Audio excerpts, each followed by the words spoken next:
everybody. This is Felicia with the Wisdom and Hustle podcast, and we are dropping gems of wisdom, fuel for your hustle. Be sure to subscribe to my channel at Wisdom in Hustle, where we are talking about all the things for people who are really trying to pivot into their what's next and just stay great and fabulous. We hope these conversations inspire, motivate, and encourage you to start or stay in your hustle. So I have the pleasure of sitting down with Arianna Sholes Douglass, MD. She has dedicated much of her career to helping women through the stages of life that are largely neglected by most of the medical community: menopause and perimenopause. She's a board certified in obstetrics. She's going to correct me when we get into all the things, and gynecology and maternal fetal medicine. She's the founder of Tula Wellness in 2013 and Aesthetics in Tucson, Arizona. She's the author of the best-selling book, The Menopause Myth, which your mother, doctor, and friends haven't shared about life after 35. She's the host of Stay Juicy podcast. And if that wasn't enough, she's had many features and accomplishments, notably named one of the top 45 women's health experts over 45 by Midi Health. Dr. Arianna and I are going to talk about her hustle playbook, her words of wisdom, what makes her unique in her industry, and how she's really pivoting into her what's next. So welcome, Dr. Arianna. Thank you for having me. Great No, to be thank here, you. finally. Thank you. So let's just jump right in. Talk to me about this journey you've been on and why. I want to kind of take a couple of steps back. Why you decided to become a doctor dedicated to helping women in this area of menopause and perimenopause. Yeah, so the bigger picture, which is me becoming a doctor, really started. I knew that pretty much when I was about 14-ish, 14, 15-ish. I had severe menstrual cramps and incapacitating menstrual cramps, actually. My mother took me to a few providers. I think some of them may have been mental health people. I don't know if they really believed that I was in as much pain. I would be, again, incapacitated, bedbound, vomiting. Almost, I wouldn't say suicidal, but I definitely was like, I don't want to live like this. So she finally took me to a practitioner, a gynecologist, actually. And the woman prescribed me the equivalent of basically some naproxen or Motrin. And that changed my whole life pretty much overnight. And I said, if you can just give somebody a pill and literally change your life overnight, like she did mine, that's what I want to do. So I knew I wanted to. I think I've always known I wanted to just have impact, and I wanted to change lives. And so, medicine obviously is a good place to start that. And the OBGYN part came because I ultimately liked working with women more than anything else. And it had a special place in my heart. I started out actually in high risk obstetrics. So I'm a board certified maternal fetal medicine specialist. So the first 20 years of my career focused on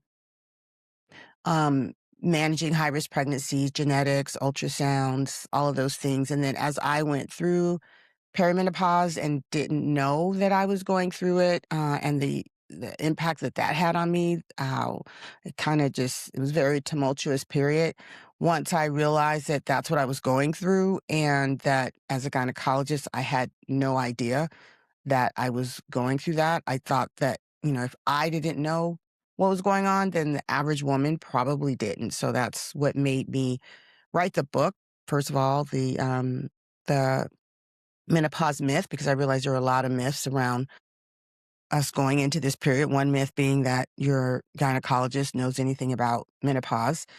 And so, yeah, that is how I got here. And I've gone from kind of changing lives and with pregnancy to really helping women as they transition into this next phase. And so you started Tula Wellness in 2013. How long have you been a doctor, Well, it's been over 30 years now. See, I graduated from medical school in 1995. So last year would have been 30 years. Mhm, I mean, technically. mhm. Yeah. So 31 years, technically. That includes, with my training. But yeah, I've been in practice for a long time. And like I said, I went into my practice really because I was in corporate medicine and just I wanted more continuity. I wanted more, let's just say, mostly, I hated my schedule. I got to the point where I was loving obstetrics, and then I just got to the point where I wasn't anymore. I had taken a new job. I was taking call. I was doing things that I hadn't done actually even in my 20 years of of medicine. And I just realized that I wanted to practice a different way. So I left corporate medicine, and that's how I ended up starting my own business. And it was really more of a escape as opposed to a business plan that I really had thought through. I really just was like, well, I can always open a practice and somebody will come to see me. I'm a gynecologist. I'll be able to do something with that. So that's how it actually got started, and it's grown from there. Great. Yeah. I mean, a lot of these conversations that I'm having are really around like people who have pivoted into business. And so that's perfect. You pivoted into Tula Wellness and you took a bet on yourself and becoming an entrepreneur. And so, to stay there for a little bit, like what were some of those challenges, launching out on your own? Yes. And there are a lot of gynecologists, it just not a lot of good gynecologists, but a lot of gynecologists that people can uh can go to. Yeah, that's, it's definitely been a journey. I didn't enter it the way that I think most people probably enter business with a very specific plan. And, to give you an idea of how ignorant I was, there was a person when I first started the business who told me that they wanted to talk to me about my exit strategy.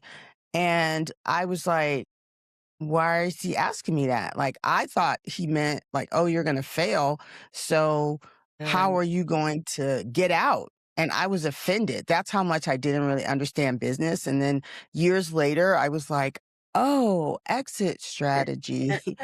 Okay.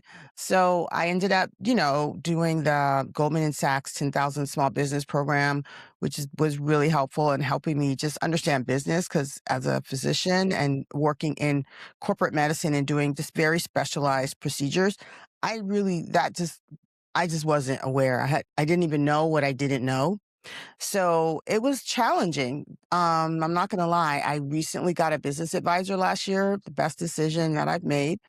I wish I had invested and found someone like that sooner. I think mm. I would have if I understood like what and how that person could have benefited me. But all in time, like I made it through. It's been 13 years now. And yeah, I will say though, being a doctor has nothing to do with being a businesswoman. And it's only been over the last, I would say, 3 to 4 years that I've actually embraced the businesswoman aspect of it, but I really didn't understand it. I really didn't want to be a businesswoman. I just really wanted to be a doctor and I didn't want to work where I work. So I just figured I'd do my own thing. But I'm not going to lie, it's been a bumpy road, but we're getting there. Gotcha. I always say that, like when you think about like if you have a skill, you can make pies and cakes or you can sew, but that doesn't mean you know how to scale that or you know how to like serve the masses. Like, yes, you can do your family or you can do some small parties, but when we're talking about like expanding, that's really where the challenge comes in and really kind of understanding those steps. And so a lot of people might like go to a business course or take a class or but I think you did the right thing. Like you got a coach and probably wish you had got that, like you've indicated, got that sooner rather than later to understand those business aspects. And so now you're blossoming. Like you're a writer. And so talk to us about becoming a writer and then becoming a podcaster. Yeah, I think, just a little sprinkle of my ADHD in there. I just like to do a little bit of everything. I always knew I was going to write a book from a young age. I just like to write in general, but I just knew in my spirit that a book was coming out of me. And so that, and I didn't know which one I had to actually, I'm working on my second book now, which I thought was going to be my first book. And that one is called Jewels for the Journey. And it really is around these 10, I would say, tools that I've used over my life to help me get through challenging situations. So, Mm. gratitude, acceptance, patience, purity, prayer, vision, silence, service, love, and discipline are the 10 jewels. And so that's kind of been in my spirit for about 20 years. And so I really thought that was going to be my first book, but I ended up really writing about menopause because I really just was so taken aback by the fact that no one understood menopause. And I wrote my book. It's been over six. My book came out before COVID, so it was before menopause was having a moment. And I am excited now that it is having its moment, but it was not as talked about, even 6 years ago as we're talking about it now. So that's how the book kind of came about, and the podcast. Um, you know, I learned about podcasting years ago, and I remember being in a kind of course for other business owners, or actually, no, it was while I was writing the book, and they talked about using a podcast to help your platform and all the things. So I wasn't quite ready for it, but I do remember the instructor, and I remember telling him, "I'm going to have a podcast, and it's going to be called Stay Juicy." And I just remember him looking at me like, okay, because he just did not get it. But I always, like, I knew that, like, literally almost 8 years ago. Like, I just knew. So I kind of just know in the back of my mind, I'm going to do these things. And then I just wait till the timing in my life and everything kind of settles so that I can actually get it done. But, it's just been in my spirit. I think I'm just creative that way. And I like educating women. And I wanted to create a platform where we could just have more honest conversations around how we're aging, sex, and just how we are coming into this new season. I love that. I think because I think now is the time for women of a certain age who who we are to really start talking very candidly about the issues that we deal with every day.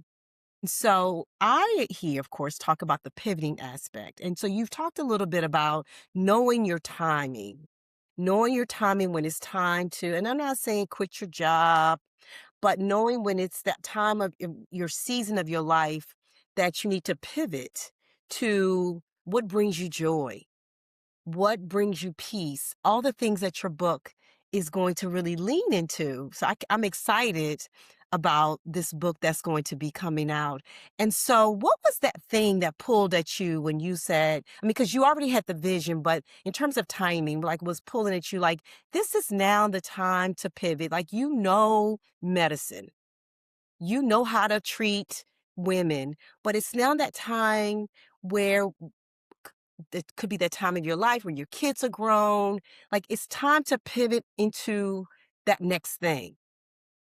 Yeah, I wish I could say I was that thoughtful about it. It really wasn't as much that I knew it was time to pivot. It was that I hated the situation I was in so much. And it really was a matter of the it got to the point where the pain of staying was worse than the fear of falling and the failure that I thought that could be possible. I never really wanted to be a business owner. I can't say that was a goal. I didn't really think I was capable of doing that. Not because just because of how I know I operate and what it's required. And even now that's still sometimes a struggle for me because you have to show up. You have to, it's not, you're not just sitting back getting your paycheck. You're making the paycheck and you're paying, you got insurance and HR and all of these things that I didn't even think about starting a business, because it was just me and a front desk person. And we've grown from, two people to now I have a staff of about, I guess it's 10 of us if you include all of us. So, um, but with that just comes so much responsibility that Mm, I didn't really want that. So it wasn't a conscious pivot as much as it was I knew I had to jump. I knew that I couldn't stay where I was, and I just was like, I just had to like I said, the fear of failure was less than the discomfort that I mm, was in where I was, and so it was just time, and it was just the universe, God, whoever, was just like, "It's time to move." So right, I just moved, said, "Okay, we'll see how this works out." right. I love that, the fear of failure. You're like, "Look, I'm in it. I've gotta win at this, whatever that looks like on the outside, but I've gotta do this." And so how have you grown, Dr. Ariana? In I've grown immensely. Like this has been, I mean, I'm glad for the experience. Like, when you're going through it, you're not always happy to be experiencing, the challenges and all of the things that come with being a business owner. And it was hard. So I've grown in so many ways. I've grown as a businesswoman. Like I can't even, there's no comparison. Like even in the last year since I got a business advisor. And, I actually had hired other coaches in the past. I just hadn't found the right person to help me. And he just came along at the right time and when I was in a place where I actually could grow and do the things that I have more of a vision to accomplish.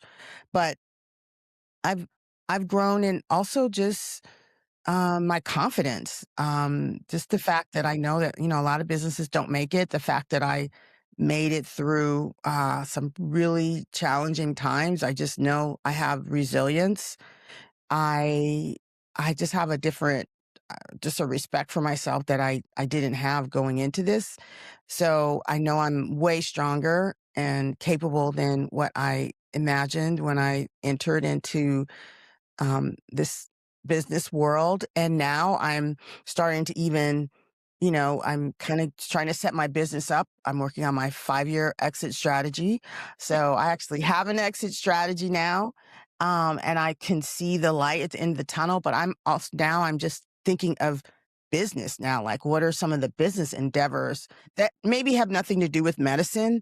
Right. But I feel like I have permission now to play on a bigger field because I've gotten this far. But there's still so much to learn. But I feel like if I could make this work, I could probably do some things. So that's what I'm Yeah. doing. Yeah, I love that. I love that because think about this, like, you have now stretched yourself. You are doing things that you thought you couldn't do, and now you're like, "Wait a minute. I can I can now." When you thought you had the idea to be a podcaster, now you are a podcaster. Now you're like, "Wait a minute.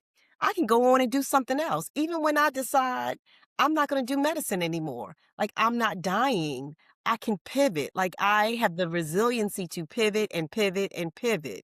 And so, absent this business coach that you now have that has given you the strength and this confidence, what do you wish you knew in the beginning that you know now? Everything, man. I wish I knew a little bit about business.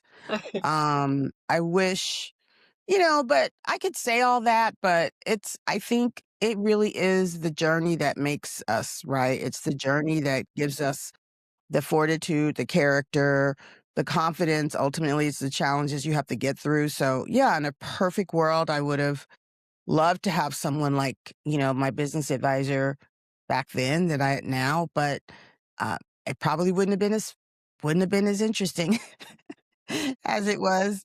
But I think uh, if I had to go back and change some things, I definitely would have asked for more help sooner. I would have just, I really tried to, as I do, I feel like I just do well doing things on my own. Like, it's not that I don't like asking for help, but I just get to that place where I'm just like, I'll just do it myself. I'll figure it out.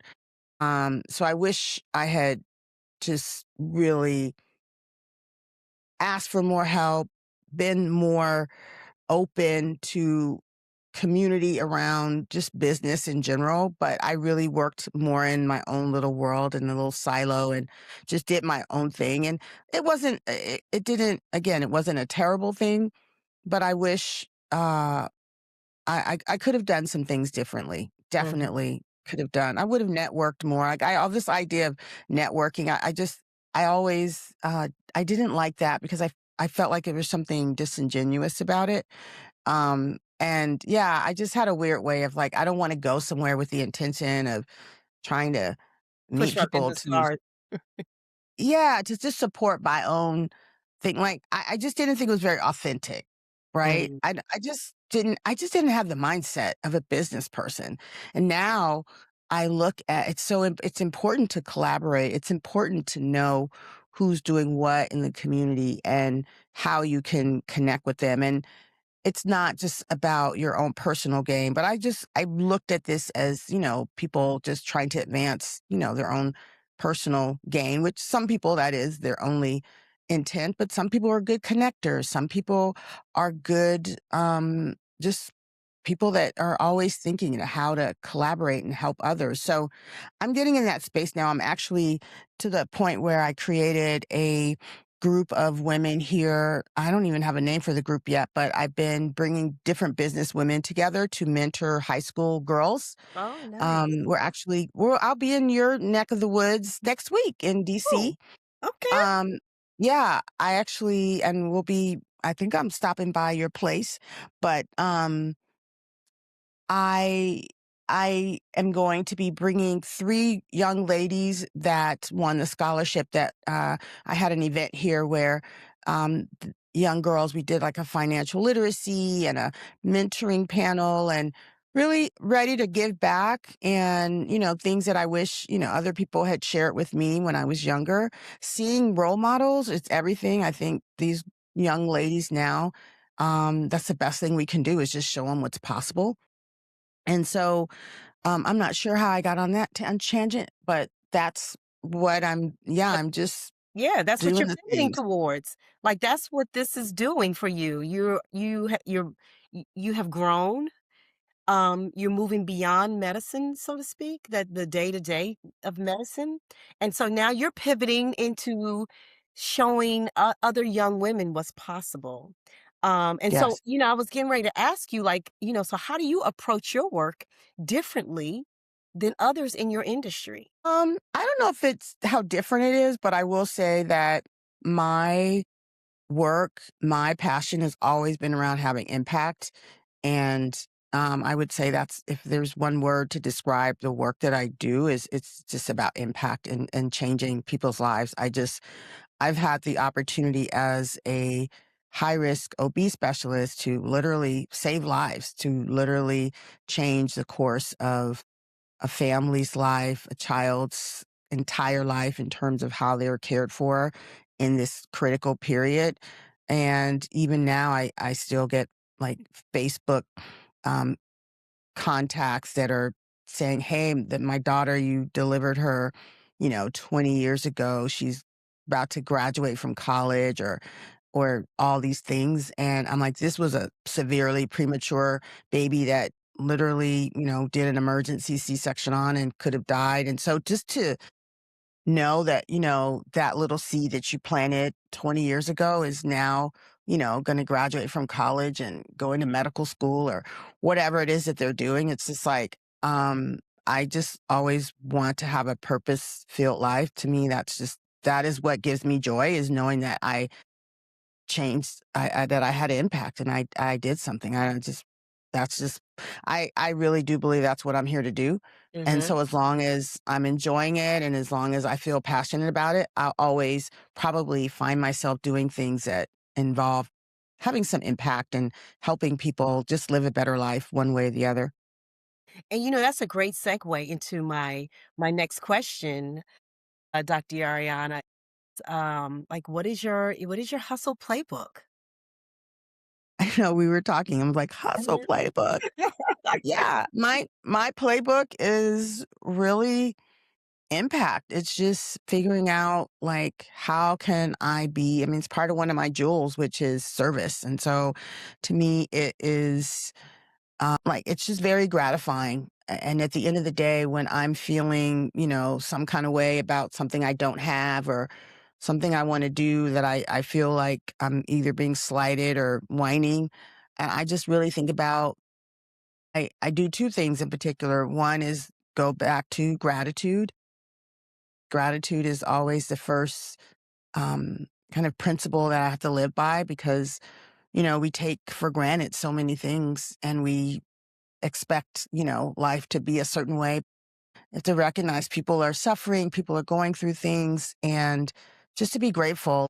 As for me, I just, turned 60. I just celebrated that big birthday. And I have friends that aren't here anymore. I have friends that are, one of my best friends is bedbound and, had aneurysm and will maybe never walk again. And um yeah, I went to a high school reunion and, 3 months later, there was somebody that wasn't there, or having an event and then the next year that person isn't there, and it's like, so there's something about this urgency of living and having, impact and legacy, that's important to me. So I would say that's really been my biggest play is how do I create impact and change and change lives and uplift women to live their best lives. That is my ultimate goal, at this stage in my life, is to uplift women and help them live their best lives. I love that. I love that. And I would venture to say that those 3 principles, elements, words are really those that you would perhaps subscribe as your words of wisdom? And that's Is that I'm sorry, is that a yeah, question? that is a question. Yeah, would those be your words of wisdom? So yeah, impact, I would say, I don't know if I have words, but I would say, for me, it's having impact. Wisdom wise, I would say not taking anything personally. I've heard that for years. I read the 4 agreements, and I didn't understand it quite then like I understand it now. That nothing is really personal, and that we really are physical beings, but we're all having a spiritual, we're having a physical experience, but we're spiritual beings. And Yep, yep, so yep, just really being in touch with those 3 aspects of knowing that I'm here and I'm here with a purpose, and having that impact, having gratitude along the way. Um, yeah, I don't know if I can pin anything down to my 3 words, but yeah, gratitude, impact, and really just, and service. yeah, yeah, and it sounds like this new book, which I can't wait to read, is going to kind of encapsulate a lot of those pieces and a lot of those elements that you've been focused on here in our time together. Um, and really kind of, it's not just those 3 words, but it's a lot of words of wisdom that will be talked about in this book. That is going to be coming out when? I don't know. I know, right? Um, I'm I'm working on, I actually joined a book academy. I'm starting, but in addition, I just bought a building. I'm doing a whole reconstruction. I'm moving my office. So I have a lot of change going on right now. Aging parents. I got a special needs son. So I'm trying to do all that in the middle of life. It's definitely lifing right now. Yeah. And so on a great day, I would say next year. Um, but I know I got to get in that headspace and I got to have enough clarity and things need to be easy enough so that I can be creative. I just can't be creative when I'm, you know, s- stressed or just preoccupied with too much lifing, but I'm also at the same time like, I don't know if lifing is ever going to stop. So I'm trying to, I'm trying to figure Well, out where that's all happening. I don't know. yeah, got it. Well, look, we'll be excited about it when it arrives. It will arrive. You're birthing a baby. Girl, I'm birthing a baby and I know what it takes. Like I know the mental headspace I need to get into. And I just, once I get into it, I'll be okay. But I just, it's like jumping in that pool. It's like once I get in there and I commit, and I am committed, but I just know it's work. There's also a part of me that's like, even though you want to do this and I will do it, I'm also just trying to figure out where my fun is, where my ease is, and where just pleasure. Like, so I'm just not I don't have the same sense of urgency, like, oh, I have to get this book out at a certain time. It's like, it's going to come when it comes. In the meantime, I'm just really trying to have as much fun as I can, if I'm honest. Yeah, I love that. I love that. I mean, and again, I would think that we are at stages of life where we can take our time, do what we want, pivot into those wonderful new opportunities that we've put on the shelf, that has been in the back of our mind. So I love the fact that you are leaning into whatever that what next is. I mean, you have a new building, you have a new podcast. At some point, you're going to have a new book. And so I love it for you. And I hope that people who listen here love it for you too, and can take some of those nuggets away from the pivot as we get older. And so I will conclude with what's next and how can people reach you? What's next for me, honestly, is just fun, pleasure. Like, that's my theme for this year. Like I said, I just turned 60 a couple of weeks ago, just had my big party. And it was called the celebration of a liberated diva. So I'm just trying to figure out what my liberation looks like. So that's what this year is all about. That's what's next for me is stepping into my liberated diva phase. Mm, I'm not exactly sure. I mean, I have some good ideas what it looks like, but huh. some of them, probably not for the general audience to hear. But I Well, will say I'm having a good time. and and you can reach me at Dr. Ariana on Instagram and Facebook and all the places, LinkedIn. And um, how can we hear your yeah. podcast? How can we stay juicy? Oh, well, that's a loaded question. But the podcast is called the podcast is called Stay Juicy. And actually I just finished my second season. I'm taking a little break and regrouping, and I think I'm just going to elevate my podcast. When I went into doing it, I just kind of was getting my feet wet. Wasn't sure.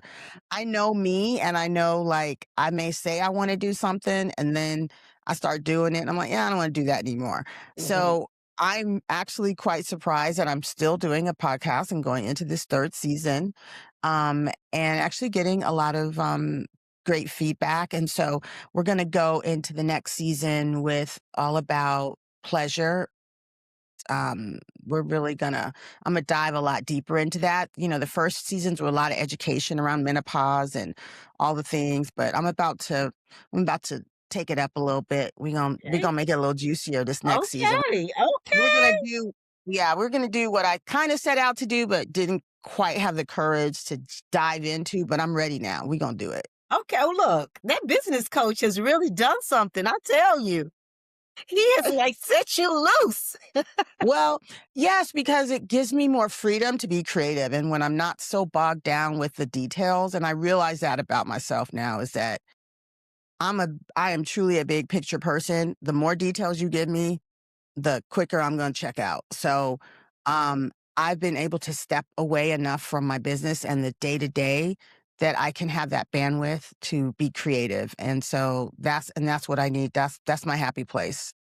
I love it. I love it. So look, I just can't thank you enough. I know we've been back and forth trying to get our conversation, but I cannot thank you enough for your gems, your wisdom, your transparency, and what really fuels you as you continue to pivot and pivot and pivot.